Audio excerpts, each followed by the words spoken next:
Hello everyone, so I'm gonna report the communication style of Malaysia.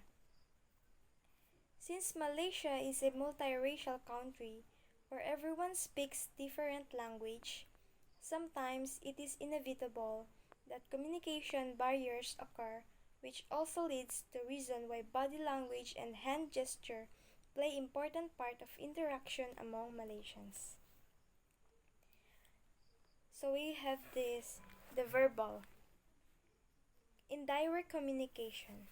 As an extension of the need to maintain harmonious relations, Malaysians ray in inditas communication. Great consideration is made to ensure that what is said, how it is said, and how much is said does not offend the other person in the interaction. Words are chosen to be polite and not assertive. Speech can be ambiguous as they often understand their point. For example, they may take a while to talk about other things before aiming at the intended topic. More attention is paid to posture, expression, and tone of voice to communicate meaning. The purpose of this is to maintain politeness and respect throughout the conversation and also prevent a loss of face on either end of the exchange. The best way to find the underlying meaning is to check for clarification several times by asking open-ended questions.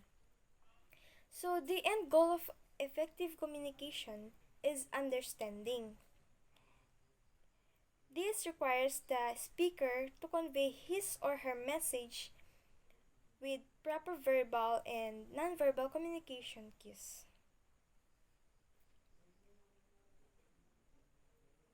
The next one is the language style.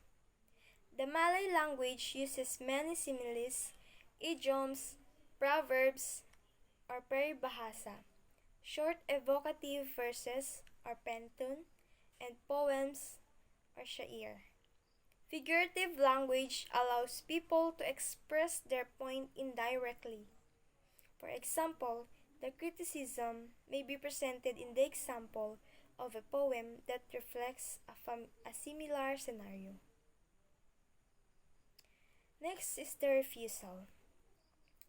A Malaysian person's preoccupation with saving face and politeness means they will seldom give a flat no or negative response, even when they do not agree with you. Therefore, focus on hints of hesitation, listening for what they say, but also paying careful attention to what they may subtly allude to. So, I think parang words alone na hindi niya masabi or ma-express yung response niya. So, dapat mag-focus ka rin sa indirect details like facial expressions or gestures to fully decipher what they really want to tell. Next is the soft voices. Speaking loudly is generally interpreted negatively as kasar or kras or katse in Malaysia. Instead, it is expected that people speak gently and softly regardless of the nature of the conversation. That being said, Malaysians are not so cautious about this that they never speak loudly. For example, they will generally raise their voice when they get excited. So, next is the nonverbal communication. We have this physical contact. It is generally inappropriate to touch strangers in Malaysia. Avoid backslapping or putting your arm around people's shoulders. Or incidental touching, for example in a crowd, is permitted. However, generally people are not very accustomed to physical affection from anyone that isn't a close friend or family member. Furthermore, being a predominantly Muslim population, Malaysian society generally respects a separation of the genders. Therefore, it is seen as especially awkward and inappropriate to affectionately touch someone of the opposite gender in public. So it means simply minding your own business. Just go with your lives without minding someone else's life. Kasi sabi dyan, pag stranger, bawal hawakan or something unless it's incidental touching. The next is the silence. Silence is an important and purposeful tool used in Asian communication. Pausing before giving a response indicates that someone has applied appropriate thought and consideration to the question. This signifies a politeness and respect. Sorry, that's politeness, not politeness. So, yun na nga po. Silence.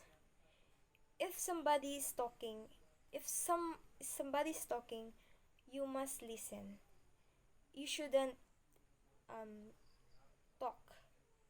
Hindi ka dapat nakikipagsabayan. Kailangan makinig ka sa sinasabi ng isang tao. Hindi yung nakikipagsabayan ka pa makipagsalita or makipag-usap. How could you understand what he or she said if you are also talking? Diba po? So, the head. Next is the head. Malaysians consider the head to be the most sacred part of one's body. Therefore, it is considered very rude and inconsiderate to touch another person's head. So, maybe this is belief or their culture. Na if you touch another person's head, it is considered a rude or inconsiderate. So, we must respect that. Next is the pointing. Avoid pointing with your index finger and use your open hand instead. So, pointing with the finger is considered rude in Malaysia. So, direction are often given using an open hand or the thumb. Next one is the beconing. Beconing is done by facing the palm of the hand to the ground and waving the fingers towards oneself. Individual fingers should not be used in the gesture, like this. So, beckoning sign is a type of gesture or intended to beckon or call over someone or something. It is usually translated into come here. Yan po yung beckoning. So, we move the gestures to the gestures.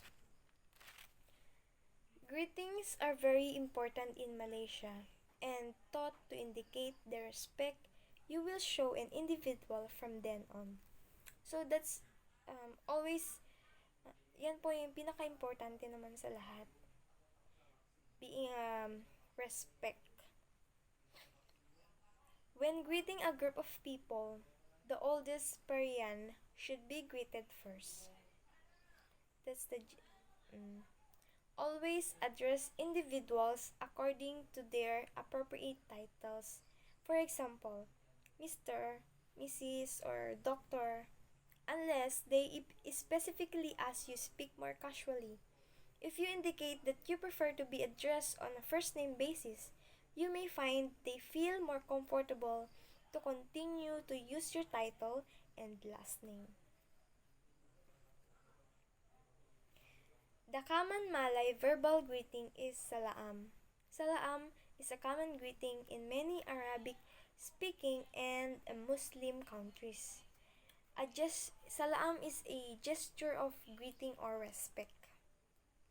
Elders may be addressed as pakcik, or in English is uncle, and makcik, or in English is auntie.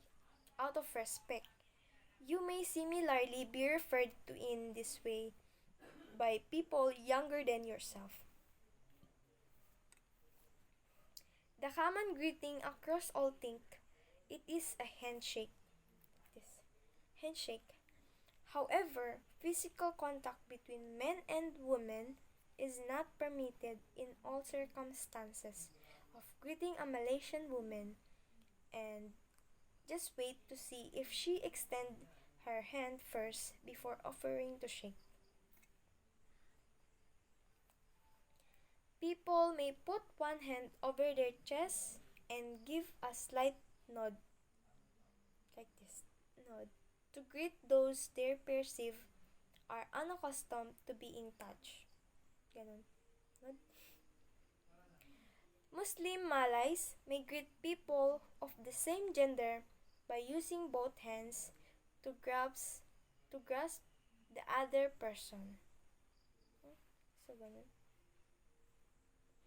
Okay. Hindi ko pa ma-demo eh. Formal greetings involve extending both hands to the recipient's right hand and placing it between one's own.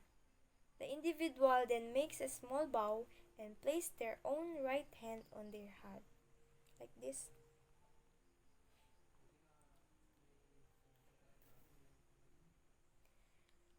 Bow the head slightly to greet someone older. It in a more formal setting, place the forehead or the tip of the nose on the back of the elder recipient's hand. Okay. Bow. Greet someone older. Bow. Older Chinese Malaysians may lower their gaze out of respect during a greeting. So that's all the verbal and the non-verbal communication style of Malaysia and the gestures. So, it must always be remembered that non-verbal communication complements a verbal communication. Non-verbal communication enhances verbal communication. So, to ensure an effective communication process, the listener must also listen intently in order that he or she understand the message and will able to provide an appropriate feedback. That's all, and thank you.